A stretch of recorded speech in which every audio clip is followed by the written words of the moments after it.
ತೇಜ್ ಪ್ರಭು ನ್ಯೂಸ್ಗೆ ಸ್ವಾಗತ. 12ನೇ ಶತಮಾನದಲ್ಲಿ ಆಕಸ್ಮಿಕವಾಗಿ ಹರಳಯ್ಯನವರು ಬರುವಾಗ ಎದುರುಗಡೆ ಗುರು ಬಸವಣ್ಣನವರು ಕಂಡಾಗ ಹರಳಯ್ಯನವರು ಹೇಳಿದ್ದು ಗುರು ಬಸವೇಶ್ವರ ಶರಣು ತಂದೆ ಶರಣು ಎಂದು ಕೈ ಮುಗಿದರು. ಅದಕ್ಕೆ ಪ್ರತಿಯಾಗಿ ಗುರು ಬಸವಣ್ಣನವರು ಶರಣು ಶರಣಾರ್ಥಿಗಳು ಹರಳಯ್ಯನವರಿಗೆ ಎಂದು ಬಾಗಿ ನಮಸ್ಕರಿಸಿದರು.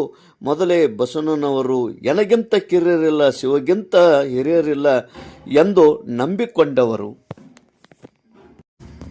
ಎಲ್ಲರಿಗೆ ಶರಣು ಶರಣಾರ್ಥಿಗಳು.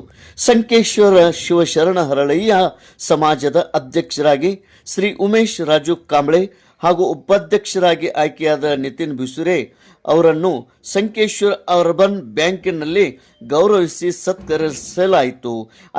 ಇದೇ ಸಂದರ್ಭದಲ್ಲಿ ಸಂಕೇಶ್ವರ ಶಿವಶರಣ ಹರಳಯ್ಯ ಸಮಾಜದ ಅಧ್ಯಕ್ಷರಾಗಿ ಶ್ರೀ ಉಮೇಶ್ ರಾಜು ಕಾಂಬ್ಳೆ ಹಾಗೂ ಉಪಾಧ್ಯಕ್ಷರಾಗಿ ಆಯ್ಕೆಯಾದ ನಿತಿನ್ ಬಿಸುರೆ, ಕಾರ್ಯದರ್ಶಿಯಾಗಿ ಸುರೇಶ್ ಕಾಂಬ್ಳೆ, ಖಜಾಂಚಿಯಾಗಿ ಚಂದ್ರಕಾಂತ್ ಪಾಂಡವ್ ಇವರನ್ನು ತದನಂತರ ಈ ಒಂದು ಬಿಜೆಪಿ ಹಾಗೂ ಸ್ವಾಭಿಮಾನಿ ಗ್ರೂಪ್ ಆದವರು ಕೂಡ ಸತ್ಕರಿಸಿ ಗೌರವಿಸಿದರು. ತೇಜ್ ಪ್ರಭು ನ್ಯೂಸ್, ಸಂಕೇಶ್ವರ್.